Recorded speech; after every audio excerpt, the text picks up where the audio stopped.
ಭಗವತೆ ವಿಷ್ಣುಮಾಯೇ ನಮೋ ನಮಃ. ನಾನು ನಿಮ್ಮ ಬ್ರಹ್ಮಶ್ರೀ ಸಾಯಿ ಕೃಷ್ಣನ್ ಮಾಡುವ ನಮಸ್ಕಾರಗಳು. ನೋಡಿ ವೀಕ್ಷಕರೇ, ಇಂದಿನ ಸಂಚಿಕೆಯಲ್ಲಿ ಬಹಳ ವಿಶೇಷದಾಯಕವಾಗಿರತಕ್ಕಂಥ ಸಂಚಿಕೆಯಾಗಿದೆ. ಯಾಕಂದರೆ ವಿಶೇಷವಾಗಿ ಅಂತ ಹೇಳಿದರೆ ಪೂರ್ವಾಷಾಢ ನಕ್ಷತ್ರದಲ್ಲಿ ಜನಿಸಿದವರು ಏನಂತ ಹೇಳಿದ್ರೆ, ನೋಡಿ ಪೂರ್ವಾಷಾಢ ನಕ್ಷತ್ರದಲ್ಲಿ ಜನಿಸಿದವರು ಯಾರೆಲ್ಲವೂ ಇದ್ದಾರೆ, ದಯಮಾಡಿ ಹೇಳ್ತೀನಿ, ಈ ನಕ್ಷತ್ರನ ಮಿಸ್ ಮಾಡದೆ ನೋಡಬೇಕಾಗುತ್ತೆ. ಯಾಕಂದರೆ ಈ ನಕ್ಷತ್ರದಲ್ಲಿ ಜನಿಸಿದಂತಹ ಗುಣ, ಲಕ್ಷಣ, ಸ್ವಭಾವಗಳನ್ನು ಬಹಳ ಎತ್ತರವನ್ನು ಅವರಿಗೆ ತಂದುಕೊಡತಕ್ಕಂಥ ಸಾಮರ್ಥ್ಯದವರಾಗಿರ್ತಾರೆ. ಬಹಳ ಅಧಿಕಾರದಲ್ಲಿರ್ತಕ್ಕಂಥದ್ದಾಗಿರ್ತಾರೆ. ದೊಡ್ಡ ದೊಡ್ಡ ರಾಜಕಾರಣಿಗಳಾಗ್ತಕ್ಕಂಥದ್ದು ಯೋಗಗಳಿರ್ತದೆ. ಅತಿಯಾದ ಇರ್ತಕ್ಕಂಥ ಶ್ರೀಮಂತಿಕೆ ಇವರು ಯೋಗ ಆಗ್ತಕ್ಕಂಥದ್ದಾಗಿರುತ್ತೆ. ಮತ್ತು ಎಂತಹ ಕೆಲಸಗಳು ಬಂದರೂ ಕೂಡ ಸಾಧಿಸ್ತಕ್ಕಂಥ ವ್ಯಕ್ತಿಗಳಾಗಿರ್ತಾರೆ. ಹೆಣ್ಣು ಮಕ್ಕಳಾದರೆ ಬಹಳ ಸುಂದರವಾಗಿರ್ತಕ್ಕಂಥದ್ದು, ಮತ್ತು ಈ ಹೆಣ್ಣು ಮಕ್ಕಳಲ್ಲಿ ಬಹಳಷ್ಟು ಶಕ್ತಿಶಾಲಿಯಂತಹ, ಬುದ್ಧಿವಂತಿಕೆ ಇರತಕ್ಕಂತಹ, ಬಹಳ ಜ್ಞಾನ ಉಳ್ಳಂತಹ ಎಲ್ಲ ಸ್ವಭಾವದವರಂತ ಅತಿ ಹೆಚ್ಚಾಗಿ ಮುಂದಾಗಿರ್ತಕ್ಕಂಥ ವ್ಯಕ್ತಿತ್ವಗಳನ್ನು ನಾವು ಕಾಣಬಹುದು. ನೋಡಿ ವೀಕ್ಷಕರೇ, ಈ ನಕ್ಷತ್ರ ಬಂದು ವಿಶೇಷವಾಗಿ ಪೂರ್ವಾಷಾಢ ನಕ್ಷತ್ರ. ಅಧಿದೇವತೆ ಬಂದು ನೀರು ಅಂತ ನಾವು ತಗೊಳ್ತೇವೆ. ಈ ನಕ್ಷತ್ರ ಗುಂಪು 2 ಗುಂಪುಗಳಾಗಿರ್ತಕ್ಕಂಥದ್ದಾಗಿರುತ್ತದೆ. ಈ ಪೂರ್ವಾಷಾಢ ನಕ್ಷತ್ರದ ಮಧ್ಯನಾಡಿ ಪ್ರಾಣಿ ಬಂದು ಕೋತಿ ಬರ್ತಕ್ಕಂಥದ್ದು ಮತ್ತು ಮನುಷ್ಯಗಣ ಆಗ್ತಕ್ಕಂಥದ್ದು. ಈ ನಕ್ಷತ್ರದಲ್ಲಿ ಜನಿಸಿದವರು ಸಾಧಾರಣವಾಗಿ ದಪ್ಪ ದೇಹ ಉಳ್ಳಂಥವರಾಗಿರ್ತಾರೆ, ಎತ್ತರವಾಗಿರ್ತಕ್ಕಂಥದ್ದಾಗಿರ್ತಾರೆ. ಮತ್ತು ಶರೀರವು ಕೂಡ ಹಾಗೆ ಸ್ಥೂಲವಾಗಿರ್ತಕ್ಕಂಥದ್ದಾಗುತ್ತೆ. ಸ್ವಲ್ಪ ಕಣ್ಣುಗಳು ಕೂಡ ಅಗಲವಾಗಿರ್ತಕ್ಕಂಥದ್ದಾಗುತ್ತೆ. ಹಾಗೆ ಎದ್ದು ಕಾಣತಕ್ಕಂತಹ ಮೂಗು ಕೂಡ ಕಾಣತಕ್ಕಂಥದ್ದಾಗುತ್ತೆ. ಕಿವಿಗಳು ಕೂಡ ಅಗಲವಾಗಿರ್ತಕ್ಕಂಥದ್ದಾಗುತ್ತೆ. ಮತ್ತು ಇವರಿಗೆ ವಿಶೇಷ ಅದೃಷ್ಟ ನೋಡಿ, ಕ್ವಾರೆ ಹಲ್ಲು ಇರ್ತಕ್ಕಂಥದ್ದು. ಕ್ವಾರೆ ಹಲ್ಲು ಅಂತ ಹೇಳಿದ್ರೆ ಬಹಳ ಶ್ರೀಮಂತಿಕೆಗೆ ಯೋಗ ಕಾಣತಕ್ಕಂಥದ್ದು. ಇಂಥ ವ್ಯವಹಾರ ಅವರ ಕೈಲಿ ಆಗೋದಿಲ್ಲ ಅಂತಲ್ಲ, ಅಂಥ ಕೆಲಸಗಳನ್ನು ಮಾಡಿ ಮುಗಿಸ್ತಕ್ಕಂಥದ್ದಾಗಿರ್ತಕ್ಕಂಥದ್ದು ಈ ಅದೃಷ್ಟತನ ಅವರಿಗೆ ಇರ್ತಕ್ಕಂಥ ಗುಣ ಸ್ವಭಾವದವರಾಗಿರ್ತಕ್ಕಂಥದ್ದಾಗಿರುತ್ತೆ. ಹೆಣ್ಣು ಮಕ್ಕಳಾದರೆ ಎಡಬಲ ಕ್ವಾರೆ ಹಲ್ಲು ಆಗಿರ್ತಕ್ಕಂಥದ್ದಾಗಿರುತ್ತೆ. ಗಂಡು ಮಕ್ಕಳಾದರೆ ಬಲಭಾಗದಲ್ಲಿ ಹಲ್ಲಿನ ಕ್ವಾರೆ ಭಾಗದಲ್ಲಿ ಆಗಿರುತ್ತದೆ.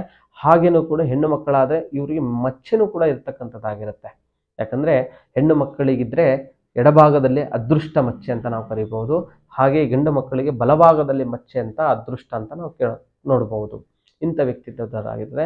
ಈ ನಕ್ಷತ್ರದಲ್ಲಿ ಅತಿಯಾದ ಬುದ್ಧಿವಂತಕರು, ಬಹಳ ಜ್ಞಾನ ಉಳ್ಳವಂಥವರು, ಬಹಳ ಸಮಾಜದ ವಿಷಯದಲ್ಲಿ ಬಹಳ ಚಟುವಟಿಕೆಯಾಗಿರ್ತಾರೆ, ತಿಳುವಳಿಕೆಯಾಗಿರ್ತಾರೆ, ಎಲ್ಲ ವಿಷಯದಲ್ಲೂ ಬಹಳ ಸಮರ್ಥರಾಗಿರ್ತಾರೆ. ಮತ್ತು ಇವರ ದೇಹನೂ ಕೂಡ ಹಾಗೆ ಸಮರ್ಥರಾಗಿರ್ತಾರೆ. ಬಹಳ ಗಾಂಭೀರ್ಯದವರು ಮತ್ತು ತೆಳುವಾದ ಇರತಕ್ಕಂತಹ ಮನಸ್ಥಿತಿ, ಮೃದುವಾದ ಭಾವನೆ, ಎಲ್ಲ ವಿಷಯದಲ್ಲೂ ಕೂಡ ತುಂಬ ಮಾನ ಮರ್ಯಾದೆ, ಸಮಾಜದಲ್ಲಿ ತುಂಬನೇ ಬೆಳವಣಿಗೆ ಬೆಳೆಸ್ಕೋಬೇಕಂತಕ್ಕಂಥದ್ದು, ಬಹಳ ಅತಿಯಾಗಿ ಹೋರಾಟಗಳನ್ನು ಮಾಡ್ತಕ್ಕಂಥದ್ದು. ಅದರಲ್ಲೂ ಹೆಣ್ಣು ಮಕ್ಕಳಾದ್ರಂತೂ ತುಂಬ ಅತಿಯಾಗಿರ್ತಕ್ಕಂಥ ಘನತೆ ಗೌರವಗಳನ್ನು ಗಳಿಸ್ತಕ್ಕಂಥದ್ದು. ಮತ್ತು ಇವರಲ್ಲಿ ನೋಡಿ, ಯಾಕಂತ ಹೇಳಿದ್ರೆ ಅದೃಷ್ಟ ಅಂತಕ್ಕಂಥದ್ದು ಹೆಣ್ಣು ಮಕ್ಕಳಿಗೆ ಬಹಳ ಒಲಿತು ಬರ್ತಕ್ಕಂಥದ್ದಿರುತ್ತೆ. ಹಾಗೆ ಹೆಣ್ಣು ಮಕ್ಕಳು ತುಂಬ ಕೀರ್ತಿವಂತರಾಗಿರ್ತಾರೆ, ಬಹಳ ಸೃಜನಶೀಲರಾಗಿರ್ತಾರೆ, ಬಹಳ ಸಾಧನೆದವರಾಗಿರ್ತಾರೆ, ಮತ್ತು ಅತಿ ಸುಂದರವಾಗಿರ್ತಕ್ಕಂಥದ್ದಾಗಿರ್ತಾರೆ. ಮತ್ತು ಇವರು ತುಂಬ ಪ್ರಯತ್ನ ಪಡೋರಾಗಿರ್ತಾರೆ, ಮತ್ತು ತುಂಬ ಧೈರ್ಯಶಾಲಿಗಳಂತ ಹೇಳ್ಬೋದು. ಹಾಗೆ ಶುಕ್ರನಿಂದ ಅನುಗ್ರಹ ಆಗೋರು ಇದರಿಂದ ಬಹಳ ತುಂಬ ಸಾಹಸಮಯಿ ಅಂತ ಹೇಳ್ಬೋದು. ತುಂಬ ಧೀರರು, ತುಂಬ ಶೂರರು, ಎಲ್ಲ ಶಕ್ತಿಶಾಲಿ ಹೊಂದದವರಂತ ಹೇಳ್ಬೋದು. ಇವರಿಗೆ ಮೋಸ, ವಂಚನೆ, ದಗ ಕಂಡ್ರೆ ಆಗೋದಿಲ್ಲ. ಮತ್ತು ತುಂಬ ಕೋಪತನ ಬರ್ತಕ್ಕಂಥ ವ್ಯಕ್ತಿಗಳಾಗಿರ್ತಾರೆ. ಮತ್ತು ಇವರಲ್ಲಿ ನೇರವಾಗಿ ಬಂದು ನೇರ ಮಾತು, ನೇರ ನುಡಿ, ಇಂಥ ವ್ಯಕ್ತಿತ್ವದವರಾಗಿರ್ತಕ್ಕಂಥದ್ದಾಗಿರ್ತಾರೆ. ಮತ್ತು ಯಾವುದೇ ವಿಷಯ ಬಂದರೂ ಕೂಡ ಬಹಳಷ್ಟು ಮುಂದಾಳತ್ವ ಜಾಸ್ತಿ ವಹಿಸ್ತಕ್ಕಂಥದ್ದು. ಅದರಲ್ಲೂ ಗಂಡು ಮಕ್ಕಳಾದ್ರೆ ಅಂತ ನೋಡಿ ಸ್ತ್ರೀ ಆಕರ್ಷಣೆ ಜಾಸ್ತಿ ಇರ್ತಾರೆ. ಯಾಕಂದ್ರೆ ಸ್ತ್ರೀಲೋಲ ಅಂತಕ್ಕಂಥ ಮನಸ್ಥಿತಿದವರಾಗಿರ್ತಾರೆ.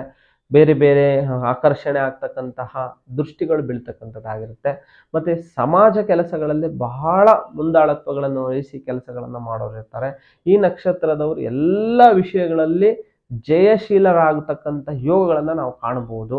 ಹಾಗೆ ಭೂಮಿ ವಿಷಯದಲ್ಲಿ ಮತ್ತು ಕೋರ್ಟ್ ಕೇಸಿನಲ್ಲಿ ತುಂಬಾ ಇವರಿಗೆ ಜಯ ಸಿಗ್ತಕ್ಕಂಥದ್ದಾಗುತ್ತೆ. ಅದಕ್ಕೆ ರಾಜಕೀಯದಲ್ಲೂ ಕೂಡ ಬಹಳ ಘನತೆ ಗೌರವಗಳನ್ನು ಕಾಪಾಡ್ತಕ್ಕಂಥದ್ದಾಗುತ್ತೆ. ಇವರು ಭಾರಿ ಉನ್ನತವಾಗಿ ಬೆಳೀತಕ್ಕಂಥ ಯೋಗಗಳನ್ನು ಈ ನಕ್ಷತ್ರದಲ್ಲಿ ನಾವು ನೋಡ್ಬೋದು. ಹಾಗೆ ಈ ನಕ್ಷತ್ರದವರಲ್ಲಿ ಹಣಕಾಸು ಅಂತಕ್ಕಂಥದ್ದು ಬಹಳಷ್ಟು ಎಷ್ಟೇ ಕಷ್ಟಪಟ್ಟು ದುಡಿದ್ರೂ ಕೂಡ ಉಳಿಯೋದು ಕಷ್ಟ ಆಗ್ತಕ್ಕಂಥದ್ದಾಗುತ್ತೆ. ಆ ಕಾರಣದಿಂದ ಹಣಕಾಸಿನಲ್ಲಿ ಸ್ವಲ್ಪ ಬಹಳಷ್ಟು ನಷ್ಟ ಭಯ ಅನುಭವಿಸ್ತಕ್ಕಂಥದ್ದಾಗುತ್ತೆ. ಹಾಗೆ ನೋಡಿ, ಈ ನಕ್ಷತ್ರದವರು ಭಾನುವಾರ ದಿವಸ ಏನು ಮಾಡಬೇಕಂತ ಹೇಳಿದ್ರೆ, ಸ್ವಲ್ಪ ನೀಚ ಗ್ರಹಗಳಿಂದ, ನೀಚವಾಗಿರತಕ್ಕಂಥ ದೃಷ್ಟಿ ದೋಷಗಳಿಂದ ಏನಾಗುತ್ತೆ, ಇವರಿಗೆ ಪೂರ್ಣವಾಗಿ ಸ್ವಲ್ಪ ನೆಗೆಟಿವ್ ಅಂತಕ್ಕಂಥದ್ದು ತುಂಬಾನೇ ಕಾಡ್ತಕ್ಕಂಥದ್ದಿರುತ್ತೆ. ಭಾನುವಾರ ದಿವಸ ಏನು ಮಾಡಬೇಕು, ಬಿಳಿ ವಸ್ತ್ರವನ್ನು ಧರಿಸ್ಕೋಬೇಕಾಗುತ್ತೆ. ಹಾಗೆ ಬಿಳಿ ಸಾಸಿವೆ, ಗ್ರಂಥಿಗೆ ಅಂಗಡಿಯಲ್ಲಿ ಸಿಗುವಂಥ ಬಿಳಿ ಸಾಸಿವೆಯನ್ನು ತೆಗೆದುಕೊಂಡು ಅದನ್ನು ಒಂದು ಇಡಿ ಸಾಸಿವೆಯನ್ನು ತೆಗೆದುಕೊಂಡು ಒಂದು ಕೆಂಪು ಬಟ್ಟೆಯಲ್ಲಿ ಕಟ್ಟಿ ಅದನ್ನು 9 ಬಾರಿ ಇಳಿ ತೆಗೆದು, ಅಂದರೆ ನಿಮ್ಮ ಮುಖದಿಂದ ಇಳಿ ತೆಗೆದು ಅದನ್ನು ಬಿಳಿ ಎಕ್ಕದ ಗಿಡಕ್ಕೆ ಕಟ್ಟುವುದರಿಂದ ನಿಮಗಿರತಕ್ಕಂಥ ಈ ಸಣ್ಣ ಸಣ್ಣ ಸಮಸ್ಯೆಗಳು ಪರಿಹಾರಗಳಾಗಿ ಹೋಗುತ್ತೆ. ಹಾಗೆ ಏನೇ ದೃಷ್ಟಿ ದೋಷಗಳಿದ್ರೂ ಕೂಡ ನಿವಾರಣೆ ಆಗುತ್ತೆ. ಒಟ್ಟಿನಲ್ಲಿ ಈ ನಕ್ಷತ್ರದಲ್ಲಿ ಜನಿಸಿದವರು ಬಹಳನೇ ಅದೃಷ್ಟವಂತರನ್ನೇ ಅಂತ ಹೇಳ್ಬೋದು. ಹಾಗೆ ನಿಮಗೆ ಯಾವುದೇ ಕಠಿಣ ನಿಗೂಢ ಗುಪ್ತ ಸಮಸ್ಯೆಗಳು ಬಂದರೂ ಕೂಡ ನಮ್ಮ ಭಗವತಿ ಭದ್ರಕಾಳಿ ಅಮ್ಮನವರ ತಾಂತ್ರಿಕ ಅಥರ್ವಣ ವೇದಕ್ಕೆ ಸಂಬಂಧಪಟ್ಟಂಥ ತಾಂತ್ರಿಕ ಪವರ್ಫುಲ್ ಆಗಿರತಕ್ಕಂತಹ ವಿಧಿವಿಧಾನಗಳಿಂದ ನಿಮಗೆ ಪರಿಹಾರ ಮಾರ್ಗವಿದೆ. ಚಿಂತಿಸಬೇಡಿ. ನಮಸ್ಕಾರ.